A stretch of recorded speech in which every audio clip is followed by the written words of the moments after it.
अस्सलाम वालेकुम। This is doctor Sidra Ahmed, consultant child specialist, BVH hospital. तो कैसे हैं आप लोग सब? फर्स्ट है मेरा ये लेक्चर जो मैं आप लोगों को डिलीवर कर रही हूँ।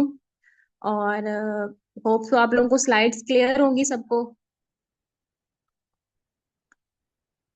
जो टॉपिक आज हमारा है, हम लोगों ने डिस्कस करना है नेफ्रोटिक सिंड्रोम। तो आप लोगों ने पहले नेफ्रोटिक सिंड्रोम के बारे में सुना है? कोई पेशेंट, कोई चाइल्ड मतलब ऐसा आपके पास आया हो, आपने नेफ्रोटिक सिंड्रोम के साथ तो वो देखा हो किसी ने? मतलब क्लिनिकली आप लोगों ने पेशेंट्स देखे हैं या नहीं देखे? तो ये नेफ्रोटिक सिंड्रोम, ये आप अपने बैठे हैं रूम में, एक बच्चा आया है, फुली पफी बच्चा है, पेरी ऑर्बिटल स्वेलिंग है, आईज बिल्कुल ओपन नहीं हो रही, फुल बॉडी एडिमेटस है। तो मतलब आप एकदम परेशान हो जाओगे कि बच्चा क्या है, इसको मतलब कैसे प्रेजेंट किया है। हमने तो पहले कभी ऐसे नहीं देखा कि बच्चे की आईज ही ओपन नहीं हो रही, और वो हमारे पास क्लिनिकली मतलब आया है। तो बहुत चिल्ड्रन वार्ड में अगर किसी ने काम किया है तो बहुत कॉमन प्रेजेंटेशन है नेफ्रोटिक सिंड्रोम, और बहुत बच्चे जो हैं इस सिंड्रोम के साथ प्रेजेंट करते हैं। तो आज की जो हमारी है टॉपिक नेफ्रोटिक सिंड्रोम है, उसमें जो हम लोग डिस्कस करेंगे, नेक्स्ट स्लाइड।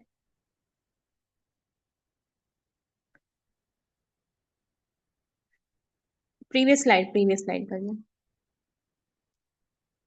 सबसे पहले हम लोग इसकी जो है ना नेफ्रोटिक सिंड्रोम की डेफिनेशन डिस्कस करेंगे कि नेफ्रोटिक सिंड्रोम होता क्या है। फिर हम लोग इसकी etiology देखेंगे, उसमें क्या, फिर हम इसकी पैथोफिजियोलॉजी देखेंगे, पैथोलॉजी देखेंगे, क्लिनिकली हमारे पास कैसे प्रेजेंट करता है, इन्वेस्टिगेशंस हम लोगों ने क्या करवानी होती हैं, इसकी ट्रीटमेंट क्या होती है, और उसके बाद इसकी प्रिवेंशन क्या है।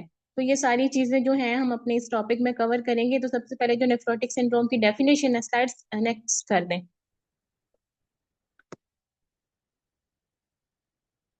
नेक्स्ट स्लाइड कर दें प्लीज।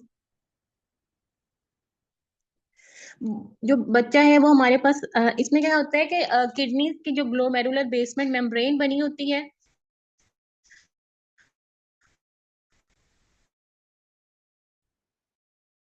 उसकी परमेबिलिटी जो है वो ज्यादा हो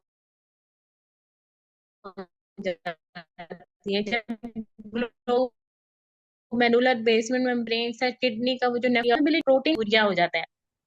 अब जब प्रोटीन यूरिया हो रहा होता है, बॉडी से प्रोटीन लॉस हो रहा होता है, तो बॉडी ऑब्वियसली प्रोटीन लॉस होने की वजह से बॉडी में जो है वो एडिमा डेवलप हो जाता है कि यूरिन में प्रोटीन निकल रहा होता है। मेनली जो है ना प्रोटीन्स में से भी एल्ब्यूमिन जो है वो हमारा लॉस होता है, और एल्ब्यूमिन लॉस हो रहा होता है तो बॉडी जो है वो हमारी एडिमेटस हो रही होती है। तो मतलब जो अब हमारे पास आता है बच्चा, वो उसमें क्या होता है, कैरेक्टराइज बाय मैसिव, इसमें हमारे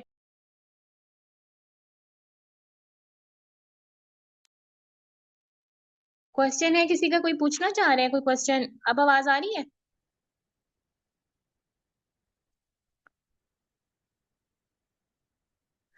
डेफिनेशन बस मैंने अपनी स्लाइड में डेफिनेशन आपको बताई है कि बच्चा जो हमारे पास मैसिव प्रोटीन यूरिया के साथ प्रेजेंट करेगा, प्रोटीन उसका यूरिन के थ्रू लॉस हो रहा होगा, और उस प्रोटीन में भी जो मेनली है हमारी एल्ब्यूमिन वो लॉस्ट हो रही होती है।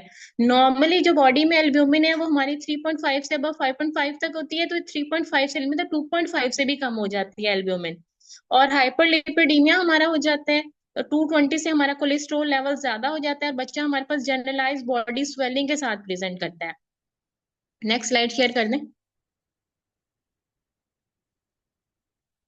अब मैसिव प्रोटीन यूरिया, ये जो मैंने आपसे बताया बताया कि क्वांटिटेटिव मतलब हम एक होता है और एक होता है क्वालिटेटिव, कि 3+ और +4 प्रोटीन आ रहे होते हैं। ये हमारा एक टेस्ट है जिसको मतलब हम लोग यूरिन बॉयल करके करते हैं, तो उसमें जो कर्डी वाइट अपेयरेंस और मिल्की वाइट अपेयरेंस हो जाती है, तो उससे फिर हम लोग प्रोटीन हम लोग लैब में पता कर लेते हैं, मतलब लैब में टेस्ट भेजते हैं यूरिन का, तो उसमें प्रोटीन्स हमारे वो 3+ या 4+ हमें पता चल जाते हैं।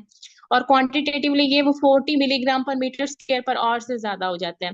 हाइपोप्रोटीनीमिया ये कि टोटल बॉडी का प्रोटीन 5.5 से कम होना, मतलब टोटल बॉडी प्रोटीन्स भी कम होते हैं, और मेनली उसमें जो एल्ब्यूमिन है ना वो कम हो रहा होता है, एल्ब्यूमिन हमारा 2.5 से कम हो जाता है। कोलेस्ट्रॉल का लेवल जो है हमारा वो 220 से ज्यादा, या मिलीमोल में अगर हम लोग कर लें तो 5.7 से ज्यादा हो जाता है। और पिटिंग एडिमा होता है, oedema in the different degree, मतलब एडिमा जो स्टार्ट हो रहा होता है वो हमारा पेरी ऑर्बिटल एरिया से एडिमा हमारा स्टार्ट होता है। आईज सबसे पहले पफी होना स्टार्ट होती हैं, उसके बाद फिर वो जनरलाइज बॉडी एडिमा हमारा जाता है। नेक्स्ट स्लाइड कर लें। हाँ जी, ये जो है ना यूरिन टेस्ट की बेस पे ये +1 +2, जब हम लोग यूरिन है ना, ये हमारा एक टेस्ट है, उसमें हम लोग वार्ड में भी ये करते होते हैं और फिर हम लोग जो है लैब में भी भेज के करवा लेते हैं। यूरिन को टेस्ट ट्यूब में डाल के यूरिन को हम लोग बॉयल करते हैं, कैंडल रख के मतलब टेस्ट ट्यूब खोल के यूरिन को बॉयल करते हैं ना। अगर यूरिन बिल्कुल जैसे कर्डी व्हाइट मिल्की तरह का हो जाए ना, तो फिर वो +4 होता है। अगर वो कर्डी व्हाइट है तो वो +3 है। अगर सिर्फ फ्रॉथिंग सी आ रही है तो वो +2 है, और अगर बिल्कुल कुछ नहीं आ रहा तो फिर वो प्लस मतलब 1 होता है। क्लियर है यहाँ तक? अब जो हम लोगों ने पढ़ा, बता दें बच्चों, क्लियर है? अब ये तो हम लोग पढ़ रहे थे नेफ्रोटिक सिंड्रोम, टॉपिक भी हमारा नेफ्रोटिक सिंड्रोम है, लेकिन थोड़ा बता के नेफ्रेटिक क्या होता है, कि नेफ्रेटिक भी अक्सर हमारे पास नेफ्रोटिक और नेफ्रेटिक दोनों इकट्ठे मतलब हमारे पास आ जाते हैं ना। टिपिकल नेफ्रोसिस आती है और एटिपिकल नेफ्रोसिस आती है, तो जो एटिपिकल नेफ्रोसिस है वो नेफ्रेटिक की तरह प्रेजेंट करती है, इसलिए नेफ्रेटिक की भी एक मतलब फ्रेटिक की भी एक स्लाइड डाली है कि बच्चा जो है ना वो मैसिव हीमाचूरिया के साथ आएगा। जो नेफ्रोटिक सिंड्रोम वाला है ना उसमें हीमाचूरिया नहीं होगा, लेकिन नेफ्रेटिक में ये है कि इसमें हीमाचूरिया और हाइपरटेंशन के साथ बच्चा हमारे पास आता है, कि ग्रॉस हीमाचूरिया, ब्लड में यूरिन आने लग जाएगा। और ये बच्चे जो नेफ्रिटिक वाले होते हैं ना ये हाइपरटेंशन के साथ प्रेजेंट करते हैं। तो हाइपरटेंशन में जो मतलब बच्चों की रेंजेस होती हैं वो बड़ों से डिफरेंट होती हैं, कि जैसे स्कूल एज वाले हैं उनकी 130 और 190 से ज्यादा होगा तो हम लोग लेबल करेंगे। जो प्री स्कूल है मतलब 120 और 180 से, जैसे अब नॉर्मल अभी हम कहेंगे हमारा 110 और 170 120 180 अडल्ट का नॉर्मल है, तो बच्चों में ये नॉर्मल नहीं होता। बच्चों में ये होता है कि 110/70 भी छोटे बच्चों में ये ज्यादा बीपी होता है, तो इसको हम लोग हाइपर टेंशन मतलब लेबल करते हैं। वो बच्चा वो हाइपर टेंसिव होता है। उससे भी छोटी उम्र के बच्चे इनके सेंटाइल चार्ट्स होते हैं, उनके अकॉर्डिंगली इनके ब्लड प्रेशर्स होते हैं। तो इसलिए मतलब डिफरेंट ब्लड प्रेशर दिए हुए डिफरेंट एज ग्रुप्स में, तो उनके अकॉर्डिंगली ये हाइपरटेंशन के साथ आ सकते हैं।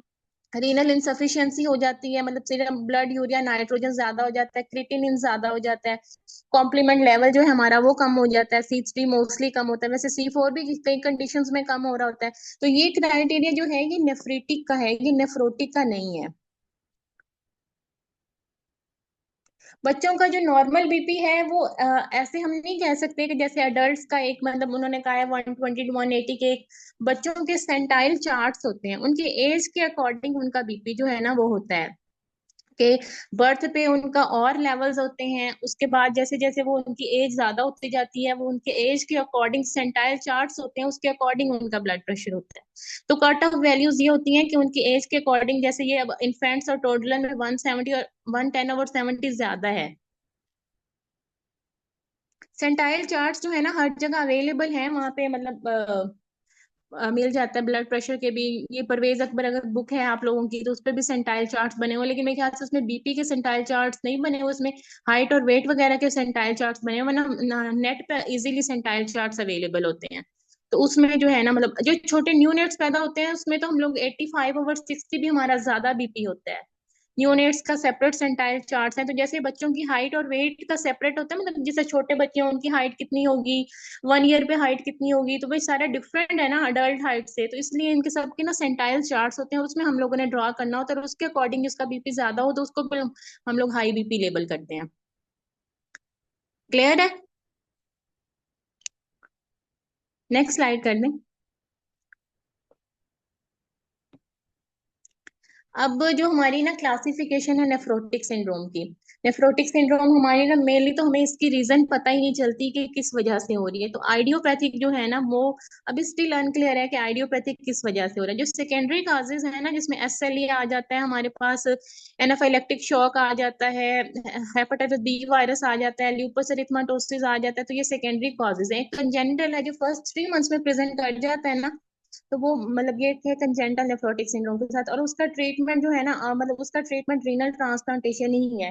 वो बच्चे भी जो पहले पहले 3 मंथ्स में हमारे पास प्रेजेंट करते हैं वो भी जनरलाइज बॉडी स्वेलिंग के साथ, मतलब फुली एडिमेटस बच्चा जब डिलीवर होता है ना वो फुली एडिमेटस ही होता है, मतलब और उसका यूरिन भी सही नहीं पास कर रहा होता, एंड यूरिया के साथ आता है। तो फिर हम लोग जब लैब्स वगैरह उसके करा के देखते हैं तो पता चलता है अच्छा ये कंजेंटल नेफ्रोटिक सिंड्रोम है। तो फिर उसमें जो है ना, हम लोगों ने रीनल ट्रांसप्लांटेशन और नेफ्रेक्टमी ही करनी होती है। नेक्स्ट स्लाइड कर दें। ये सेकेंडरी की, जैसे मैंने आप लोगों को बताया, सेकेंडरी की different causes and nephrotic syndrome. एक तो आइडियोपैथिक है ना, मोस्टली जो हमारे पास नेफ्रोटिक सिंड्रोम होता है ना, वो होता ही आइडियोपैथिक है। सेकेंडरी जो है ना, बहुत कम प्रेजेंट करता है। तो उसमें ये मतलब ड्रग्स, टॉक्सिक एलर्जीज वगैरह, मतलब mercury, snake venom, vaccine, cold answers वगैरह, इन्फेक्शन में है बीवी आ जाता है, HIV आ जाता है, रिफ्लक्स, नेफ्रोपैथी, सिफिलिस और ऑटोइम्यून हमारी कुछ डिजीजेस जैसे हाशिमोटो थायराइडाइटिस है, वेस्कुलाइटिस, SLE वगैरह। डायबिटीज मेलाइटस जो है वो भी नेफ्रोटिक के साथ प्रेजेंट कर सकती है। ऐसा हमारा हॉजकिन लिम्फोमा आ जाता है, ब्रेस्ट कैंसर कुछ आ जाते हैं, न्यूरोब्लास्टोमास आ जाते हैं, ये भी नेफ्रोटिक के साथ प्रेजेंट कर सकते हैं। जेनेटिक जो है वो एल्पोर्ट सिंड्रोम है, सिकल सेल डिजीज है, कंजेंटल नेफ्रोपैथी और other chronic renal transplant rejection और कंजेंटल नेफ्रोपैथी, ये वाली जितनी भी सारी डिजीजेस है ना, ये भी सेकेंडरी नेफ्रोटिक सिंड्रोम कॉज करा देती है। तो ये मतलब इस आप नाउ हाउ थोड़ी होनी चाहिए कि कौन कौन से इन्फेक्शन हैं जो कॉज करा सकते हैं। मेनली जो है ना वो आइडियोपैथी की है, और आइडियोपैथी की मतलब वो प्रेजेंट करती है। Next slide. अच्छा, अब आगे जो आइडियोपैथिक है ना, उसमें भी फर्दर टाइप्स हैं। मतलब मिनिमल चेंज डिजीज हमारे पास आ जाती है। नॉन मिनिमल चेंज डिजीज में अंडर ग्लोमेरुलोसिक्लोसिस है, मेम्ब्रेनस नेफ्रोपैथी है, मेम्ब्रेनो प्रोलिफरेटिव ग्लोमेरुलोनेफ्राइटिस है, क्रीसेंट ग्लो, मतलब ये सारी डिफरेंट हैं। लेकिन जो बच्चों में ना हमारे पास मोस्टली वो मिनिमल चेंज डिजीज ही आ रही होती है। 80% से भी अबव जो है ना, वो हमारे पास मिनिमल चेंज डिजीज के साथ जो बच्चे प्रेजेंट कर रहे होते हैं। तो उसमें हम लोग ये है फिर आगे इन्वेस्टिगेशन करा के देखते हैं, तो उसकी मतलब लाइट माइक्रोस्कोप पे इम्यूनोफ्लोरेसेंस वगैरह जब हम कराते हैं ना, तो उसमें फूड प्रोसेस और पोडोसाइट्स जो है वो नजर आते हैं। जो ये मेसेंजर प्रोलिफरेटिव वाले भी कुछ प्रेजेंट कर जाती हैं, लेकिन ये इतनी ज्यादा नहीं। उसके बाद फोकल सेगमेंटल जो है वो भी आ जाती है, लेकिन सबसे ज्यादा जो हमारे पास है ना, वो बच्चों में मिनिमल चेंज डिजीज के साथ ही बच्चे हमारे पास आते हैं। क्लियर है बच्चों यहाँ तक? नेक्स्ट स्लाइड कर दें।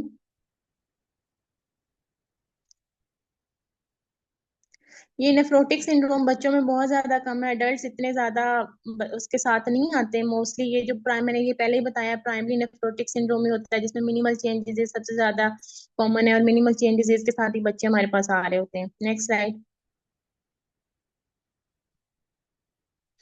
जो मेन ट्रिगर है नेफ्रोटिक सिंड्रोम का, उसमें पैथोफिजियोलॉजी जो है, प्रोटीन यूरिया में जब जब से हमारी स्लाइड स्टार्ट हुई है, जब से मैंने लेक्चर डिलीवर स्टार्ट किया है, तब से मैं मतलब यही आपको कह रही हूँ कि प्रोटीन यूरिया, प्रोटीन यूरिया, मतलब इसमें लॉस ही प्रोटीन होना है। प्रोटीन लॉस होगा, बॉडी में एल्ब्यूमिन कम होगा, हाइपरल्ब्यूमिनीमिया होगा। हाइपरल्ब्यूमिनीमिया होगा तो बच्चा जो है हमारे पास एडीमा के साथ प्रेजेंट करेगा। इसमें दो मतलब पाथवेज चल रहे होते हैं। नेक्स्ट स्लाइड कर दें। मतलब जैसे ही हमारा ग्लोमेरुलर बेसमेंट मेम्ब्रेन से प्रोटीन हमारी लॉस हो रही है, एल्ब्यूमिन हमारा लॉस हो रहा है, तो हमारा कोलाइडल प्रेशर जो है वो कम हो रहा है, हमारा हाइड्रोस्टेटिक प्रेशर ज्यादा हो रहा है। तो उस वजह से ये होता है कि बॉडी में जो है ना वो एडिमा डिवेल्प कर रहा होता है। तो ये ग्लोमेरुलर जो बेसमेंट मेम्ब्रेन है उसकी परमेबिलिटी जो है वो ज्यादा हो रही होती है, उसकी वजह से ग्लाइकोप्रोटीन्स लॉस हो रहे होते हैं। फिर ये बताया हुआ है कि रेंजेस बताई हुई हैं कि डिग्री मतलब 0.5 ग्राम पर मीटर पर डे अगर लॉस होगा तो ये माइल्ड है, 0.5 से 2 तो होगा तो ये मॉडरेट है, 2 ग्राम से ज्यादा हो जाएगा लॉस तो ये स्पेयर है। तो नेक्स्ट स्लाइड कर दें। ये हाइपर प्रोटीन यूरिया की वजह से, हाइपर प्रोटीन मतलब प्रोटीन यूरिया की वजह से प्लाज्मा प्रोटीन जो है यूरिन में ज्यादा हो जाते हैं, और वो यूरिन के थ्रू एल्ब्यूमिन जो है वो लॉस होता रहता है, प्रोटीन की कैटाबॉलिज्म ज्यादा हो जाती है। नेक्स्ट स्लाइड्स करते जाएं, बस वो मैंने आगे इनको बता दिया। पैथोजेनेसिस, ये भी जब हाइपरबिमिया होता है ना हमारा, तो उसके ये होता है, उसके रिस्पॉन्स में रिफ्लेक्स जाता है लीवर को। तो लीवर जो है ना वो जनरलाइज प्रोटीन की सिंथेसिस ज्यादा, मतलब लीवर में लाइपोप्रोटीन्स बनना स्टार्ट हो जाती है। बॉडी में प्रोटीन्स कम हो रहे हैं ना, फिर लीवर को एक सिग्नल जा रहा है फिर वहाँ लाइपोप्रोटीन की जब सिंथेसिस ज्यादा होती है ना, तो हाइपरलिपिडीमिया हो जाता है। आगे। ये वही जो प्लाज्मा कोलाइडल प्रेशर कम होगा, हाइड्रोस्टैटिक प्रेशर ज्यादा होगा। जब कोलाइडल प्रेशर कम होगा तो हमारा एडिमा डेवलप हो जाएगा। और ग्लोमेरुलर फिल्टर, नेक्स्ट स्लाइड कर दो। ये भी वही सारा बताया हुआ है, नेक्स्ट।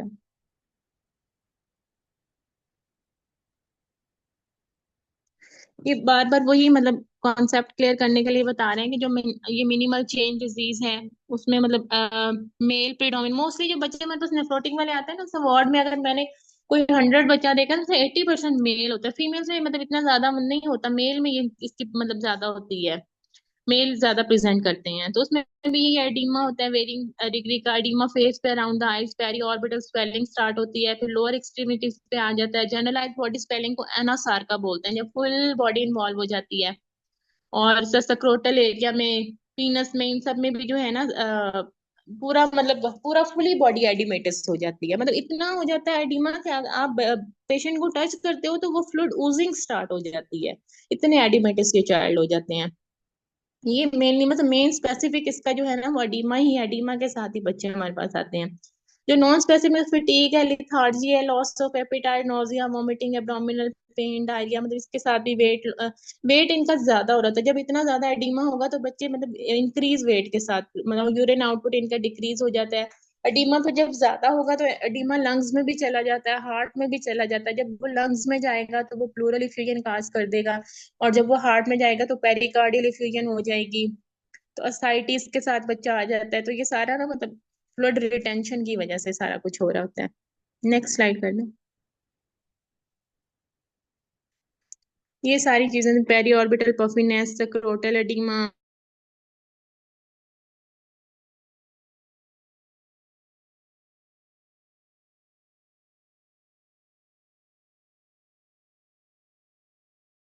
नेक्स्ट स्लाइड कर लो। ये भी एडिमेटस चाइल्ड दिखाया हुआ, इतने पफी होते हैं, इतने एब्डोमेन उनका डिस्टेंड हुआ होता है। आईज बिल्कुल ओपन नहीं हो रही होती हैं, और फुल ऐसे मतलब जैसे कुशिंग वाइड फेस भी हो जाता है ना, इस तरह मतलब बिल्कुल रेड चीक्स होते हैं, आईज बिल्कुल बंद होती हैं। Next slide. फिर हम लोगों ने अब इन्वेस्टिगेशंस क्या क्या करानी है। इन्वेस्टिगेशन में जैसे ही एडिमिट चाइल्ड हमारे पास आता है, हम उसको सबसे पहले हम उसका यूरिन एनालिसिस कराते हैं। यूरिन पहले भी मैंने आपको बताया कि अगर वार्ड में ही है तो हम लोगों ने मतलब वैसे तो आइडियली हमें फर्स्ट अर्ली मॉर्निंग यूरिन का जो है ना वो सैंपल वो लेना चाहिए। तो उसको हम लोग एक टेस्ट ट्यूब मंगाते हैं, टेस्ट ट्यूब होल्डर कैंडल, उस पे हम लोग इसको यूरिन को बॉयल करते हैं और उसमें देख लेते हैं +3 है या +4 है। फिर उसके बाद हम लोगों ने दूसरा जो है हमारा ज्यादा अच्छा टेस्ट, वो 24 आवर यूरिन कलेक्शन करते हैं। हम लोग 24 आवर यूरिन कलेक्शन कराते हैं, फिर उसको लैब में भेजते हैं वैल्यूएट कराने के लिए। क्वांटिटेटिवली 40 मिलीग्राम पर मीटर स्क्वायर पर आवर से ज्यादा है या कितना है, मतलब अगर 40 से ज्यादा हो तो हम लोग लेबल करते हैं कि ये प्रोटीन यूरिया है।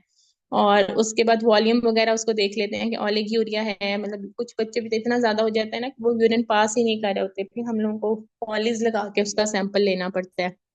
फिर माइक्रोस्कोपिक हीमाचूरिया भी प्रेजेंट कर जाता है। तो वो ये सारा हमें यूरिन एनालिसिस में ये सारी बातें पता चल जाती हैं। कुछ में हाइलेन कास्ट आ जाते हैं, माइक्रोस्कोपिक हीमाचूरिया आ जाता है। और ये प्रोटीन्स मेनली है, प्रोटीन्स लॉस हो रही होती हैं। नेक्स्ट स्लाइड कर लें। फिर हम लोगों ने ब्लड में, बस ब्लड में हम लोगों ने प्रोटीन का लेवल, एल्ब्यूमिन का लेवल चेक कर लेना। मैंने आपको पहले भी बताया कि प्रोटीन्स कम होगी 5.5 से, और एल्ब्यूमिन जो है हमारा 2.5 ग्राम से भी कम हो जाएगा। तो सीरम एल्ब्यूमिन लेवल हम लोगों ने करवा लेना है। कोलेस्ट्रॉल लेवल 220 से हमारा 5 मिलीमोल में, हम लोग मोस्टली लैब में हमारा मिलीग्राम पर डेसीलीटर में ही हो रहा होता है। तो वो कोलेस्ट्रॉल का लेवल जो है ना वो 220 से ज्यादा हो जाता है। ईएसआर हम लोग कराएंगे तो वो हमारी मतलब ईएसआर को इतना खास नहीं, बहुत टेस्ट नहीं है कि हम हर पेशेंट में नहीं कराते। तो लेकिन अगर कोई एक्टिविटी फेज चल रही हो तो उसमें देखने के लिए ईएसआर अगर 100 mm से ज्यादा है। फिर हम लोगों ने सीरम कंप्लीमेंट लेवल कराने हैं। कंप्लीमेंट हम लोगों ने क्यों कराने हैं, ये देखने के लिए कि कोई एटिपिकल प्रेजेंटेशन तो नहीं है, निफ्रिटिक तो नहीं है। क्योंकि जो कॉम्प्लीमेंट लेवल है वो नेफ्रोटिक का क्राइटेरिया नहीं है। फिर हम लोगों ने RFTs करा के देख लेने कि हमारी किडनीज कितनी इफेक्ट हुई हुई हैं, तो हम लोग उसमें सीरम यूरिया, क्रेटिनिन वो देख लें नेफ्रोटिक को रूल आउट करने के लिए। Next slide. अच्छा, अब कुछ ऐसे प्रेजेंटेशंस हैं जिसमें हम लोग ना किडनी बायोप्सी जो है वो हमें हर सूरत करनी पड़ती है। तो बाकी तो ये हमारा डायग्नोसिस, अगर हमारे पास बच्चा आया क्लिनिकल प्रेजेंटेशन नेफ्रोटिक सिंड्रोम किया है, हम लोगों ने यूरिन एनालिसिस कराया, उसमें हमें प्रोटीन यूरिया मिल गया, हम लोगों ने सीरम एल्ब्यूमिन भेजा है, हमें हाइपर एल्ब्यूमिनेमिया आ गया, हम लोगों ने सीरम कोलेस्ट्रॉल लेवल कराया है, हाइपर कोलेस्ट्रोलीमिया मिल गया, तो ये डेफिनेट डायग्नोसिस हमारा जो है ना वो नेफ्रोटिक सिंड्रोम का बन गया है। लेकिन कुछ कंडीशंस ऐसी हैं जिसमें हमें किडनी बायोप्सी करनी पड़ती है। वो वो वाली कंडीशन है जो सेकेंडरी नेफ्रोटिक सिंड्रोम हम लोगों ने पढ़ा, एसएलई, हाशिमोटो थायराइडाइटिस, ड्रग्स हैं, टॉक्सिन्स हैं जो वो करा रहे हैं ना, उसमें फिर हमारा नेफ्रोटिक ऐसे प्रेजेंट नहीं करता, वो हमें उसमें किडनी बायोप्सी करनी पड़ती है। फ्रीक्वेंट रिलैप्सिंग के साथ के हम लोगों ने नेफ्रोटिक का ट्रीटमेंट किया है, फिर बच्चे दोबारा रिलैप्स के साथ आ गया, तो उसमें स्टीरॉयड रेजिस्टेंट, मतलब ये आगे ना टर्म्स क्लियर हो जाएंगे, ये रेजिस्टेंस और रिलैप्सिंग वाली आगे स्लाइड्स हैं उसमें मैं बताऊंगी। स्टीरॉयड रेजिस्टेंट के साथ के बच्चा आया है, हम लोगों ने उसे दिया है ट्रीटमेंट, और वो ठीक नहीं हो रहा। रिलैप्सिंग तो ये वो ठीक हो गया और उसको दोबारा नेफ्रोटिक सिंड्रोम हुआ है। और स्टीरॉयड रेजिस्टेंट वो कि जिसमें हम लोगों ने उसको दी है, स्टीरॉइड्स दी हैं, लेकिन उसने स्टीरॉइड को रिस्पॉन्ड नहीं किया, या कोई हिमाचूरिया हाइपरटेंशन के साथ लो जीएफ, मतलब जो एटिपिकल प्रेजेंटेशन के साथ या नेफ्रेटिक वाला क्राइटेरिया आ गया है ना, उसमें हम लोगों ने किडनी बायोप्सी करनी है। उसमें किडनी बायोप्सी की इंडिकेशन है और उसके बगैर डायग्नोसिस नहीं बनता। Next slide.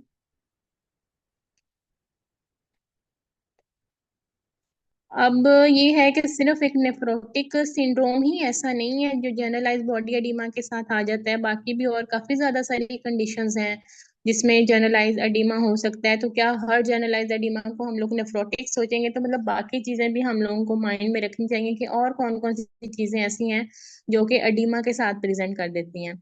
प्रोटीन लूजिंग इंटेरोपैथी जो है वो हमारे पास जनरलाइज एडिमा के साथ आ सकती है।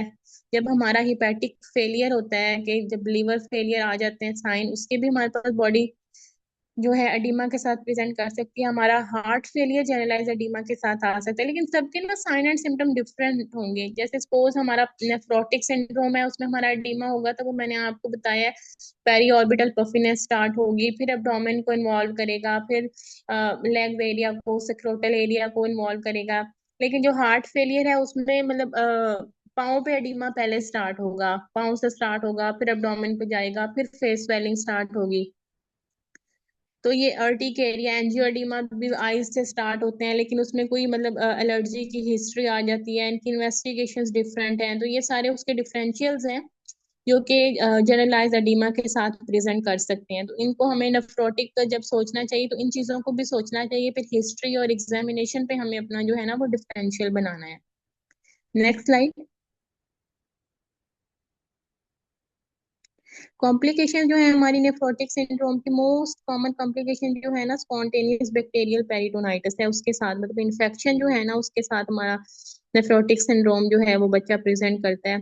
और इम्यूनोग्लोबुलिन जब हमारे लॉस यूरिन में हो जाते हैं, एडीमा हो रहा होता है, तो मतलब सारे बैक्टीरिया के जो इन्फेक्शन है ना वो मोस्टली स्पॉन्टेनियस बैक्टीरियल पेरिटोनाइटिस ये जो मोस्ट कॉमनली प्रेजेंट करता है। बाकी ये इतने आरटीआई या पेरिटोनाइटिस है और सेलुलाइटिस हो गया, यूटीआई, ये सारे मतलब प्रेजेंट कर जाते हैं। ऑर्गेनिज्म जो हमारे मोस्टली ये नीमोकोकाई, चिनफ्लुएंजा है, इकोलाई है, ये मोस्टली ऑर्गेनिज्म है, ये एसपीएस काज करते हैं स्पॉन्टेनियस बैक्टीरियल पेरिटोनाइटिस।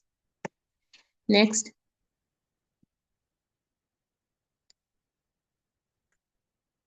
जो अब हम लोगों ने वैक्स, अच्छा, जो नेफ्रोटिक सिंड्रोम है ना उसके ट्रीटमेंट में हम लोग जो है ना स्टीरॉइड्स दे रहे होते हैं। तो स्टीरॉइड जब हम लोग देते हैं तो स्टीरॉइड बच्चों को, बड़ों को, जिसमें भी प्रोलॉन्ग टाइम के लिए स्टीरॉइड दिया जाए ना वो इम्यूनो कॉम्प्रोमाइज्ड हो जाते हैं। तो इम्यूनो कॉम्प्रोमाइज जो बच्चे होते हैं या जो भी इम्यूनो कॉम्प्रोमाइज होंगे उसमें हम लोगों ने लाइव अटेनुएटेड वैक्सीन नहीं देनी होती, उसमें हम लोगों ने किल्ड वैक्सीन देनी होती हैं। तो ये इसमें ना इन्फेक्शन के चांसेस ज्यादा होते हैं, बच्चे बार बार इन्फेक्शन के साथ आ सकते हैं, तो इसलिए हम लोगों ने इसमें जो पोलीवेलेंट नीमोकोकल वैक्सीन जो है ना वो हम लोगों ने देनी है।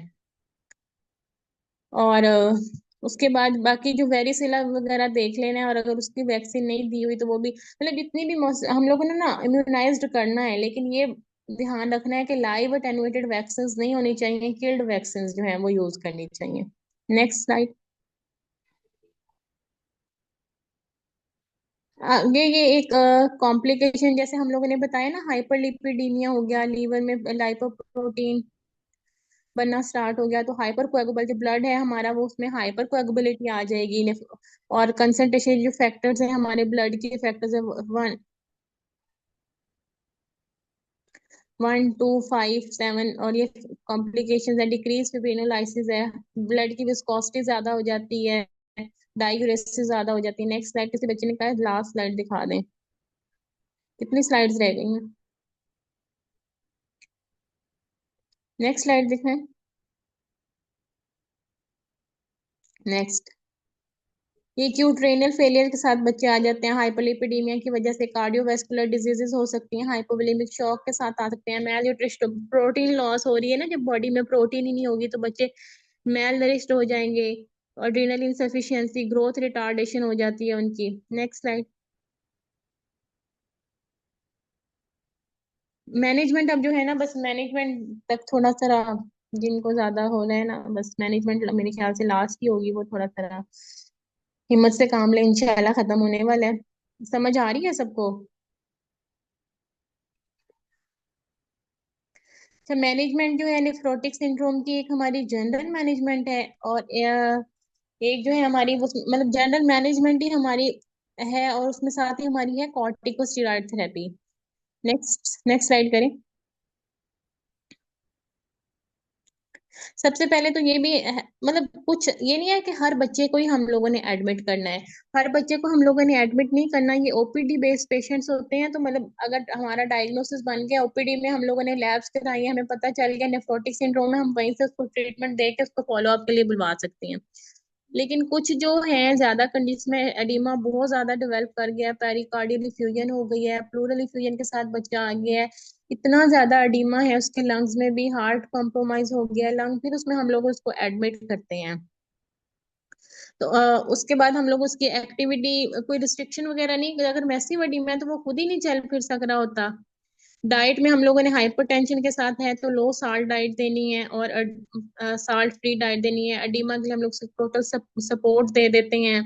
उसके बाद इन्फेक्शन को हम लोगों ने अवॉइड करना है। अगर एडिमा बहुत ज्यादा, फिर डायूरेसिस जो है उसमें हम लोगों ने हाइड्रोक्लोरोथायजाइड यूज करना होता है, डेक्स्ट्रॉन, और हमारे एल्ब्यूमिन की जो है ड्रिप्स आ रही होती हैं वो हम लोग चलवाते हैं, एफएफपीज ट्रांसफ्यूज कर सकते हैं। नेक्स्ट टाइम करें।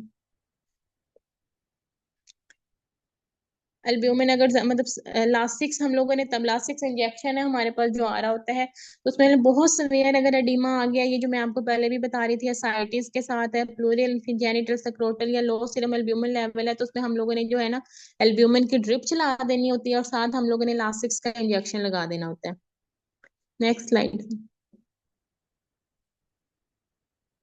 अब जो सबसे इम्पोर्टेंट है ना वो ये है कि इसका ट्रीटमेंट में स्टीरॉइड का मेन रोल है।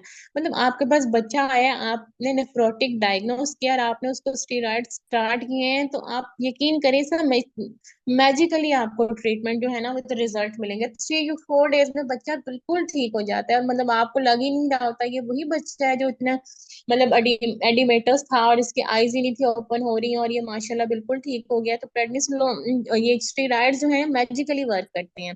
तो इसकी जो डोज होती है ना 60 मिलीग्राम, ये भी हमारे पास चार्ट्स बने होते हैं, 60 मिलीग्राम पर डे के हिसाब से हम लोगों ने देनी होती है। अगर रफली हमारा आइडिया ये है कि हम लोग 2 मिलीग्राम पर केजी पर वेट दे देते हैं कि जो पीड्स में ना सबसे इम्पोर्टेंट जो है ना वो डोजेज बहुत इंपॉर्टेंट है कि अडल्ट की जैसे डोजेज होती है ना, पीड्स की एज के अकॉर्डिंग, वेट के अकॉर्डिंग डिफरेंट होती हैं। तो एक तो ये हम लोगों ने 60 मिलीग्राम पर मीटर स्क्वायर पर डे, मैक्सिमम 80 तक जा सकते हैं।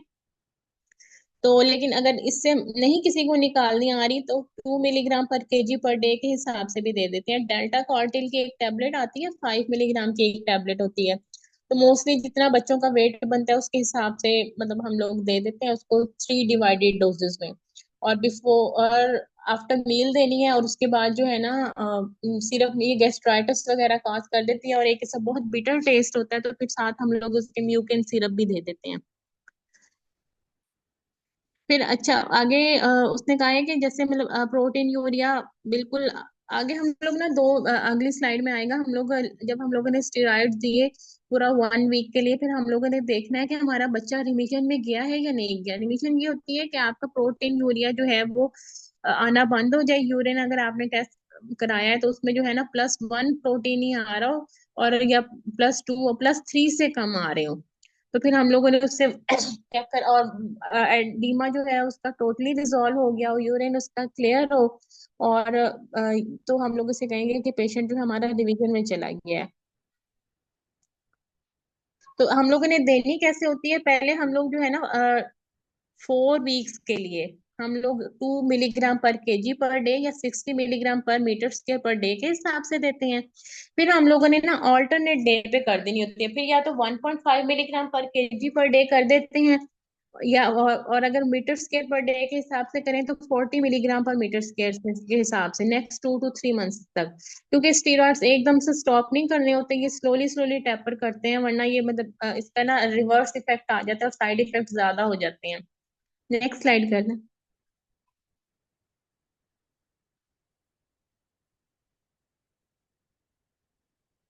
फिर ये रिलैप्स का उन्होंने बताया कि कुछ जो बच्चे हैं ना उनको रिलैप्स हो जाता है प्रेडनिसोलोन के, इसलिए मतलब आहिस्ता आहिस्ता कम करनी चाहिए उसकी डोज, एकदम से कम नहीं करनी चाहिए।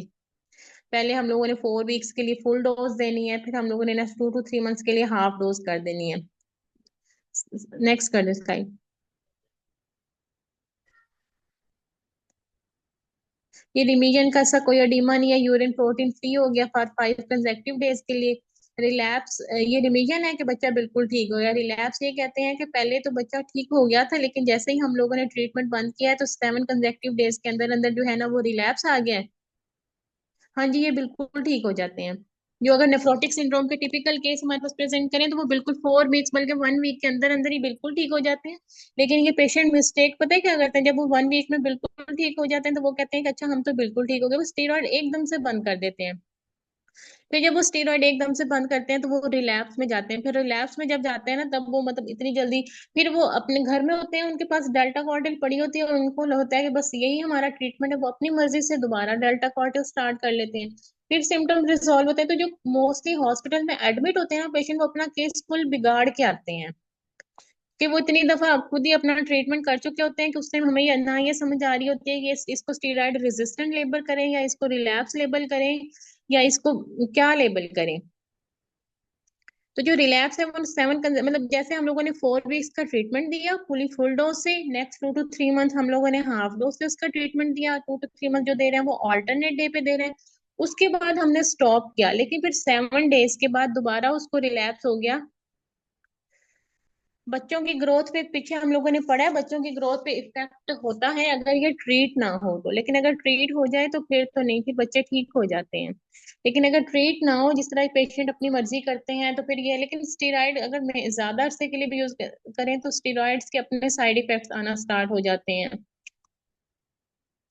अब फ्रीक्वेंट रिलैप्स ये होता है कि 1 साल के अंदर आपके दो रिलैप्स, मतलब 6 महीने के अंदर स्टॉप यही करेंगे ना कि पहले जब 4 वीक्स के लिए हम लोगों ने फुल डोज डोज दे दी 60 मिलीग्राम पर मीटर स्क्वायर पर डे, ये पूरे 4 वीक्स के लिए दे दी, बच्चा रिमीजन में चला गया, उसके साइन सिम्टम्स खत्म हो गए।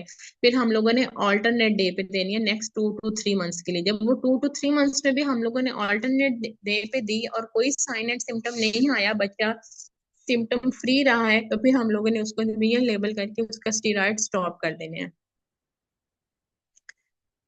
अब अगर हम लोगों ने वो स्टीराइड स्टॉप कर दी 2 to 3 मंथ्स में, और उन स्टॉप करने के 7 डेज के बाद जो है ना हमारा रिलैप्स आ गया, या 2 to 3 डेज के बाद हमारा रिलैप्स आ गया, तो उसको हम लोगों ने रिलैप्स लेबल करना है, यूरिन करा के देख लेना है, यूरिन में अगर हमारे प्रोटीन्स आ गए हैं तो हमें पता चल जाएगा, और एडिमा स्टार्ट हो गया तो ये रिलैप्स में है। 1 साल में 4 से ज्यादा अगर रिलैप्स हो और 6 महीनों में 2 से ज्यादा रिलैप्स हो तो इसको हम लोग फ्रीक्वेंट रिलैप्स कहते हैं।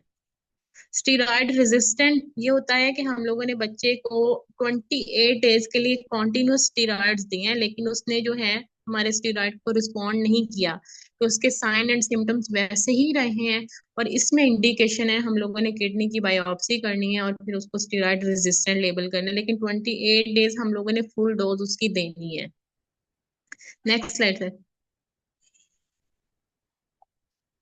तो ये साइड इफेक्ट जैसे मैंने आपको बताया स्टीरॉयड की टॉक्सिसिटी, उसमें ये देखें स्टीरॉयड की जब टॉक्सिसिटी होती है, हाँ 2 to 3 मंथ्स के बाद फिर हम बंद कर देते हैं। 2 to 3 मंथ्स के बाद जब हम ऑल्टरनेट डे पे दे रहे होते हैं तब हम फिर बंद कर देते हैं। स्टेरॉइड की टॉक्सिसिटी ये है कि स्टंटेड ग्रोथ के साथ आ सकते हैं, कैटारेक्ट हो जाता है, सूडोट्यूमर सेरिब्राई है, साइकोसिस है, ओस्टियोपोरोसिस है, कुशिंगॉइड फेस है, hyperglycaemia, myopathy, peptic ulcer, thromboembolism, ये सारे हैं ना। तो इसमें जब हम स्टेरॉइड ज्यादा अरसे के लिए बच्चे यूज करते हैं ना, तब वो ग्रोथ स्टंटेड के साथ आ सकते हैं। रेजिस्टेंट लेबल, आवाज आ रही है सबको? आवाज आ रही है सबको? जो हम लोगों ने अब लेबल कर लिया ना, स्टीरॉयड डिपेंडेंट पेशेंट है, जिसने हमें स्टीरॉयड दिए थे, अब उसने हमें रिस्पॉन्ड किया था और फिर वो रिलैप्स में चले गए, या जिसने स्टीरॉयड हम लोगों ने दिया और उन्होंने स्टीरॉयड को रिस्पॉन्ड नहीं किया, तो फिर हम लोगों के पास जो सेकंड लाइन ड्रग्स होते हैं वो साइक्लोफॉस्फामाइड और प्लस स्टीरॉयड है, साइक्लोस्पोरिन है, टेक्रोलीमास है और माइक्रोफिनोलेट है, ये हम यूज कर सकते हैं। ये मेरे ख्याल से एक लास्ट स्लाइड यही रह गई थी। नेक्स्ट करें सर।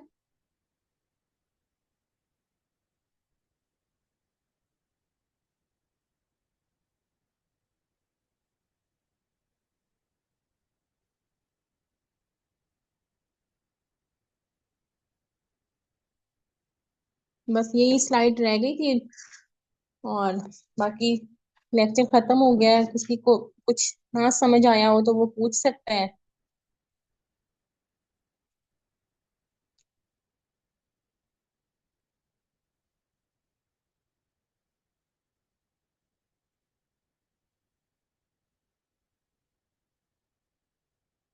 अगर किसी का कोई क्वेश्चन है, कोई पूछना चाह रहा है, तो वो क्वेश्चन कर सकते हैं, वो पूछ सकते हैं।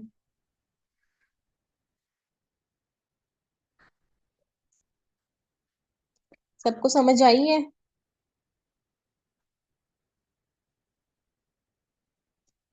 एज अ जीपी आप पेशेंट, ये है कि आप उसे ट्रीट कर सकते हैं, क्योंकि इनिशियल ट्रीटमेंट आप लोग दे सकते हैं। आप उसका यूरिन करवाएं, उसमें यूरिन में प्रोटीन चेक करें, आप उसका कोलेस्ट्रॉल का लेवल चेक कराएं, आप उसका एल्ब्यूमिन का लेवल चेक कराएं। अगर आपका ये तीनों का क्राइटेरिया आपको मिल गया है, तो आपने उसको स्टीरॉयड आप उसको स्टार्ट करा दें।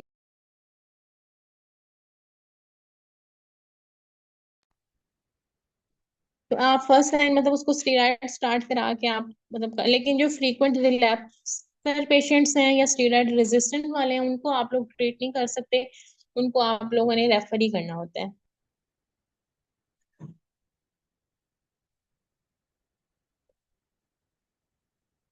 और किसी का कोई क्वेश्चन है तो वो पूछ सकते हैं। किसी अगर टॉपिक की समझ आई है नहीं आई, तो मतलब मैंने अपनी तरफ से बहुत कोशिश किया कि मैं बहुत इजी लैंग्वेज में और मतलब आपको समझाऊं। बाकी अब टू यू कि आप लोगों को कितनी समझ आई है। कुछ कोई पूछना चाह रहे हो तो वो मैसेज कर सकते हैं।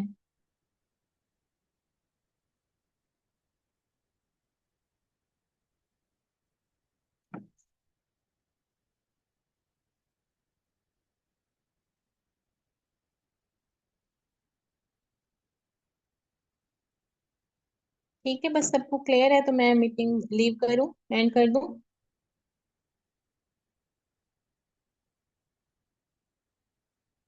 चलें, ठीक है जी।